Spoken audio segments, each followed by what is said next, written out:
नमस्कार, ये आकाशवाणी पटना है। अब आप अभिषेक दास से प्रादेशिक समाचार सुनिए। पहले मुख्य समाचार। राष्ट्र आज 79वां स्वतंत्रता दिवस मना रहा है। प्रधानमंत्री नरेंद्र मोदी ने नई दिल्ली में लाल किले की प्राचीर से राष्ट्रीय ध्वज फहराया। श्री मोदी ने ऑपरेशन सिंदूर की सराहना की।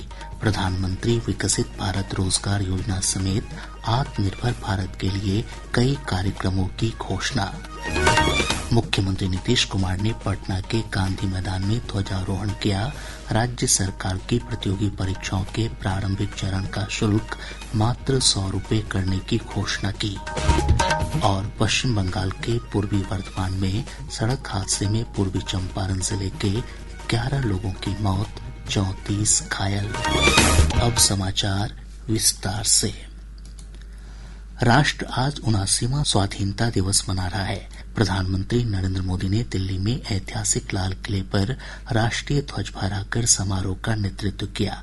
इस अवसर पर राष्ट्र को संबोधित करते हुए प्रधानमंत्री ने ऑपरेशन सिंदूर के नायकों को नमन किया।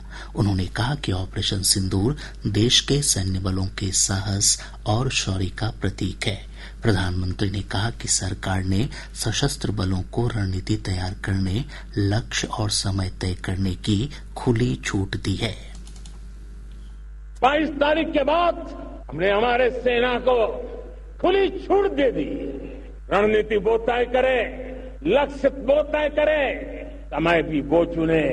और हमारी सेना ने वो करके दिखाया जो कई दशकों तक कभी हुआ नहीं। सैकड़ों किलोमीटर दुश्मन की धरती पर घुस करके आतंकी हेडक्वार्टर्स को मिट्टी में मिला दिया। प्रधानमंत्री ने कहा कि भारत ने अब फैसला कर लिया है कि लहू और पानी एक साथ नहीं बहेंगे। उन्होंने कहा कि देशवासियों ने अब समझ लिया है कि सिंधु जल समझौता अनुचित था और भारत परमाणु हमले की धमकी अब बर्दाश्त नहीं करेगा। भारत ने तय कर लिया है कि न्यूक्लियर की धमकियों को अब हम सहने वाले नहीं हैं। न्यूक्लियर ब्लैकमेल लंबे अरसे से चलाया, अब ब्लैकमेल नहीं सहा जाएगा। आगे भी अगर दुश्मनों ने ये कोशिश जारी रखी, हमारी सेना तय करेगी। सेना की शर्तों पर सेना जो समय निर्धारित करे उस समय पर अब हम अमल में ला करके रहने वाले हैं। प्रधानमंत्री ने कहा कि भारत दुश्मनों को करारा जवाब देने के लिए सशक्त हथियार प्रणाली सुदर्शन चक्र मिशन शुरू करेगा। अब देश सुदर्शन चक्र मिशन लॉन्च करेगा। ये मिशन सुदर्शन चक्र एक पावरफुल वेपन सिस्टम दुश्मन के हमले को न्यूट्रलाइज तो करेगा ही करेगा, लेकिन कई गुना ज्यादा दुश्मन पर हिट बैक करेगा। आने वाले 10 सालों में हम उसको प्रखरता से आगे बढ़ाना चाहते हैं। प्रधानमंत्री ने आत्मनिर्भर भारत को विकसित भारत का आधार स्तंभ बताया। उन्होंने रक्षा, प्रौद्योगिकी, ऊर्जा, अंतरिक्ष और विनिर्माण क्षेत्रों में देश की प्रगति का उल्लेख किया। श्री मोदी ने 1 लाख करोड़ रुपए से प्रधानमंत्री विकसित भारत रोजगार योजना शुरू करने की घोषणा की। प्रधानमंत्री विकसित भारत रोजगार योजना आज ही 15 अगस्त को लागू हो रही है। ये आपके लिए खुशखबरी है। इस योजना के तहत निजी क्षेत्र में पहली नौकरी पाने वाले नौजवान को, बेटे बेटी को 15,000 रुपया सरकार की तरफ से दिए जाएंगे। कंपनियों को भी नए रोजगार देने के अवसर जो भी ज्यादा जुटाएगा उनको भी प्रोत्साहन राशि दी जाएगी। प्रधानमंत्री ने कहा कि आगामी दीपावली तक अगली पीढ़ी के जीएसटी सुधार शुरू किए जाएंगे। उन्होंने कहा कि इन सुधारों से सामान्य लोगों, किसानों और मध्य वर्ग को राहत मिलेगी और आर्थिक गतिविधियों में तेजी आएगी। पिछले 8 साल से हमने जीएसटी का बहुत बड़ा रिफॉर्म किया, पूरे देश में टैक्स के बर्डन को कम किया। समय की मांग है कि हम एक बार उसको रिव्यू करें। हमने एक हाई पावर कमेटी को बिठा करके रिव्यू शुरू किया, राज्यों से भी विचार विमर्श किया। हम नेक्स्ट जनरेशन जीएसटी रिफॉर्म्स लेकर के आ रहे हैं। ये दिवाली के अंदर आपके लिए तोहफा बन जाएंगे। सामान्य मानवीय की जरूरतों के टैक्स भारी मात्रा में कम कर दिए जाएंगे। प्रधानमंत्री ने नेक्स्ट जनरेशन सुधारों को लागू करने के लिए एक प्रतिबद्ध सुधार कार्यबल बनाने की भी घोषणा की। नेक्स्ट जनरेशन रिफॉर्म्स के लिए हमें एक टास्क फोर्स गठित करने का निर्णय किया। ये टास्क फोर्स समय सीमा में इस काम को पूरा करे। वर्तमान नियम, कानून, नीतियां, रीतियां 21वीं सदी के अनुकूल, वैश्विक वातावरण में अनुकूल और भारत को 2047 में विकसित राष्ट्र बनाने के संदर्भ में नए सिरे से तैयार हो और उसका समय सीमा में अपना कार्य पूरा करने के लिए इस टास्क फोर्स की रचना की है। प्रधानमंत्री ने कहा कि भारत इस साल के अंत तक made in India semiconductor chips शुरू करेगा, जो महत्वपूर्ण प्रौद्योगिकी क्षेत्रों में देश की बढ़ती ताकत को दर्शाता है। आज सेमीकंडक्टर जो पूरी दुनिया की ताकत बन गया है, हमारे बाद कई देश सेमीकंडक्टर में आज महारत हासिल करके दुनिया में अपनी ताकत को प्रस्थापित कर। आज हमने उस बोझ से मुक्त होकर के मिशन मोड में सेमीकंडक्टर के काम को आगे बढ़ा है। 6 अलग अलग सेमीकंडक्टर के यूनिट्स जमीन पर उतर रहे हैं। प्रधानमंत्री ने पिछले 100 वर्षों से राष्ट्र सेवा के प्रति राष्ट्रीय स्वयंसेवक संघ के स्वयंसेवकों की प्रतिबद्धता की सराहना की और कहा कि हजारों स्वयंसेवकों ने व्यक्ति निर्माण से राष्ट्र निर्माण के संकल्प के साथ देश के लिए अपना जीवन समर्पित किया है।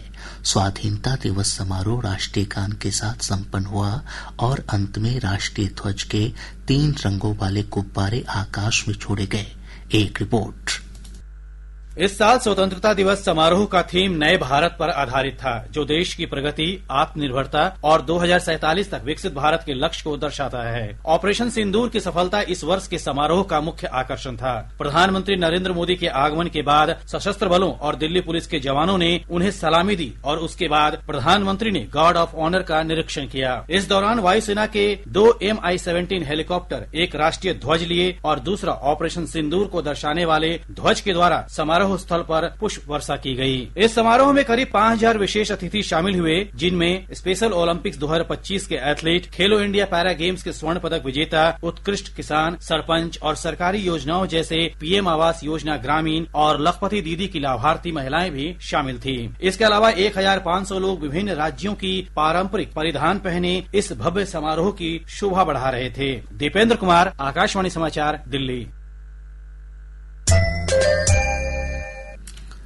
प्रादेशिक समाचार आप आकाशवाणी पटना से सुन रहे हैं।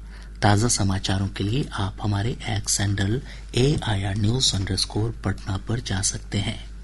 स्वतंत्रता दिवस पर पटना के ऐतिहासिक गांधी मैदान में आयोजित मुख्य राजकीय समारोह में मुख्यमंत्री नीतीश कुमार ने राष्ट्रीय ध्वज फहराया और परेड की सलामी ली।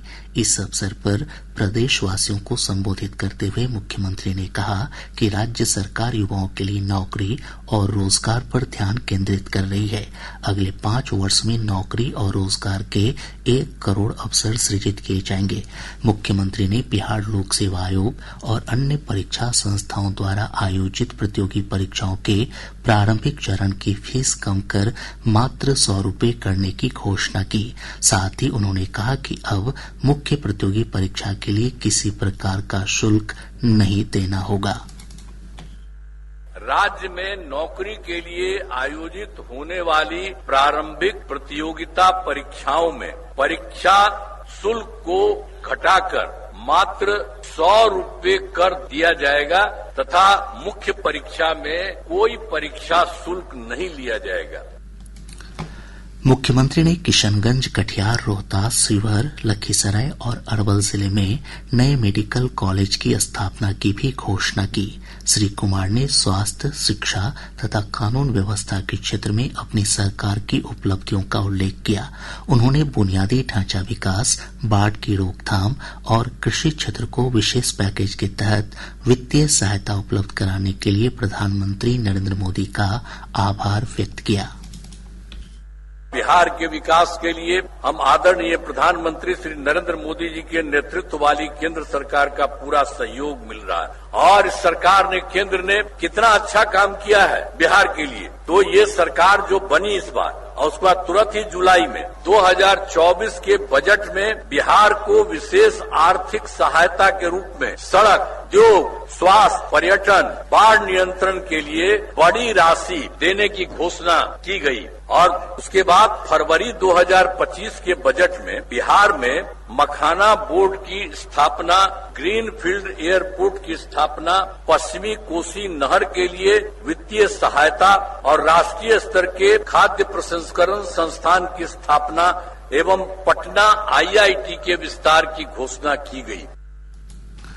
स्वतंत्रता दिवस के अवसर पर राज्यपाल आरिफ मोहम्मद खान ने राजभवन में झंडोत्तोलन किया।